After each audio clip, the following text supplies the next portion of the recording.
Hola de nuevo a todos y a todas, bienvenidos a un nuevo tema de literatura. Concretamente en este vídeo hablaremos sobre la generación del 27, la conocida generación del 27, y concretamente y posteriormente sobre el teatro de Federico García Lorca. Pues bien, empecemos con el contexto histórico. La generación del 27 vive muchos momentos históricos importantes en España.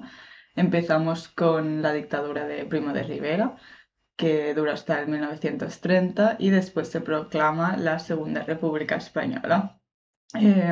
Durante la época anterior a la República, durante la dictadura y en épocas anteriores, hay un gran anhelo de modernización que no se realiza hasta las reformas que puede proporcionar la República.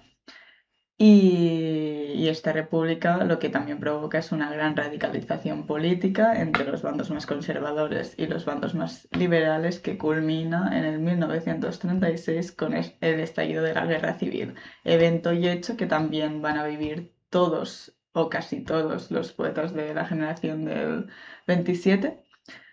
Y bueno, aquí os he puesto una recogida de las consecuencias principales que tiene el estallido de la guerra civil para el grupo. Primero, es como tal la separación del grupo del 27, porque muchos se exilian, otros mueren, como por ejemplo el caso de Federico García Lorca, que fue fusilado. Y el grupo como tal se desvanece al final. Entonces viven, como veis, esta generación concreta vive muchos momentos políticos. Una dictadura, vive posteriormente el auge de la República y esa radicalización política, y finalmente el estallido de la guerra civil, las consecuencias que ella conlleva. Entonces vamos a ver cómo su poesía va variando alrededor de estos eventos históricos. Claro está, es una literatura, la de la generación del 27, cada vez más comprometida a medida que se va viendo este acercamiento a la guerra que va a enfrentar al final hermanos contra hermanos. Entonces al principio va más acorde con esos ideales más de búsqueda de expresión, más formales al final, la experimentación con el lenguaje, el arte por el arte, y cada vez, a medida que se acerca el año 1936 y se va radicalizando España políticamente y se va augurando el estallido de algo, pues estos escritores se comprometen cada vez más con la sociedad y su literatura también, en ese sentido. Es importante distinguir entre generación del 27 y grupo del 27. La generación del 27 es mucho más amplio, abarca un conjunto de escritores mucho más amplios de ese periodo, eso sí.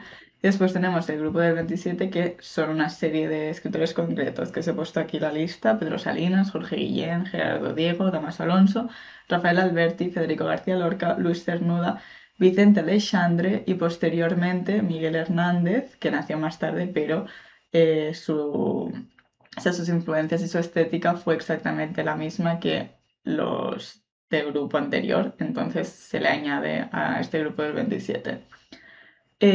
Y esta generación recibe el nombre cuando todos estos intelectuales, todos estos escritores acuden al Ateneo de Sevilla en 1927, de ahí el nombre también, para conmemorar el centenario del poeta del siglo de oro español, Góngora. Entonces ahí es cuando se le pone el nombre a esta generación de escritores que vive tantos eventos históricos y cuya poesía va evolucionando a medida que van evolucionando bueno, van avanzando estos hechos históricos también. Bien, si hablamos de la estética de esta generación, pues hay una mezcla entre tradición y modernidad. No rompe con el pasado como realizan todas las vanguardias al final, y toda la poesía de esa época, que coincide con las vanguardias, sino que ese pasado lo suma a todo lo moderno y a toda la formalidad que está viviendo España artísticamente en ese momento. Hay un equilibrio entre buscar la perfección formal y entre no abandonar tampoco la emoción, el tema, la temática del poema. Entonces no se van ni a muy, bueno, ni en poner el gran foco en el contenido, ni en poner el gran foco en la forma, sino que ambas van de la mano todo el rato. Después, fuentes de inspiración, tenemos todo aquello tradicional, entonces tenemos inspiraciones como Garcilaso, como Lope de Vega, como Góngora, por ejemplo, en el caso de Federico García Lorca, sí que tenía una compañía de teatro que llevaba constantemente a escena obras de Lope de Vega o del Siglo de Oro Español, de Calderón también. Entonces, todo eso tradicional no lo olvidan, o sea, recuperan todo el Siglo de Oro, por ejemplo. Y después tenemos también la influencia modernista de las vanguardias europeas y sobre todo, concretamente en el ámbito español, de la poesía pura de Juan Ramón Jiménez, de la que ya hemos hablado en vídeos anteriores, que es esa poesía depurada de todos los excentricismos del modernismo, de toda esa formalidad, musicalidad que se le añade a la forma del poema y busca depurar el lenguaje. Al final, esto es fuente de inspiración también para la generación del 27.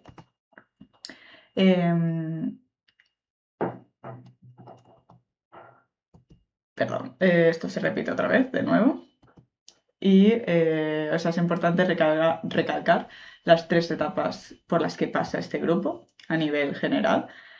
Hasta 1920 se inicia esta generación, al final, este conjunto de escritores y sus características compartidas, y reciben mucha influencia de Bécquer, del poeta romanticista español Bécquer, y de Juan Ramón Jiménez, y predominan temas más deshumanizados, o sea, no priorizan tanto el hablar de el ser humano y de sus problemas, de sus sentimientos, de la sociedad en la que vive en esa época, sino que se cultiva más la forma, por ejemplo, el arte por el arte, y hay un trabajo más minucioso en la perfección formal y no tanto en los temas de los que se tratan.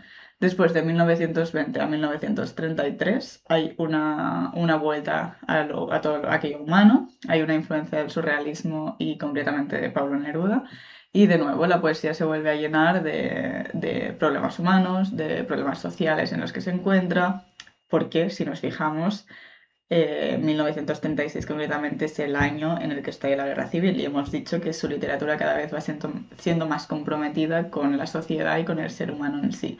Entonces, partimos de una deshumanización, pero a medida que se va acercando la Guerra Civil, los poetas se van centrando en temas más actuales y más reales, más sociales. Y por último, tras la Guerra Civil Española, hay una gran dispersión, se dispersa el grupo, algunos mueren y algunos son exiliados. En el exilio, los temas que se van a tratar van a ser esa poesía de la nostalgia y de la patria perdida, de esa España en la que no se sabe si van a poder volver. Algunos ejemplos de autores que escriben desde el exilio son Alberti, Salinas, Pedro Salinas y Luis Cernuda. Y dentro de España se escribe una poesía más existencial que se centra en qué ha quedado después de toda esta devastación al final y quiénes somos, hacia dónde vamos ahora. Hay un gran pesimismo, por ejemplo. Y en España se quedan Gerardo Diego, Damaso Alonso y Vicente Aleixandre. Y, por ejemplo, poetas como Federico García Lorca mueren, concretamente este fusilado. Después, algunas influencias y características comunes son, en primer lugar, ese perfil intelectual desde sus inicios, o sea, muchos son o profesores universitarios o eruditos e intelectuales conocidos. Y, por ejemplo, es muy famoso el estudio que realizó Damaso Alonso sobre las soledades de Góngora, y hemos visto que Góngora es un gran modelo para todos, para toda la generación.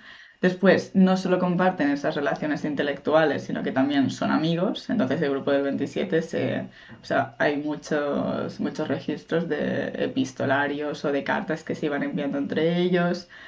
No solo era unión estética o intelectual, sino también personal. Y muchos de ellos se encontraron, por ejemplo, en la residencia de estudiantes.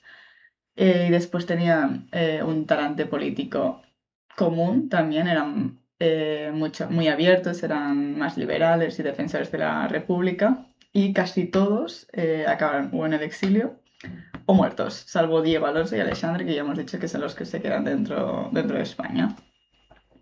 Y bueno, de nuevo, o sea, hay una doble influencia que es por una parte todo aquello más tradicional y por otra parte todo aquello más vanguardista. Entonces, de maestros del pasado cogen a Manrique, a Garcilaso, a Lope, a Quevedo, a Góngora, por ejemplo.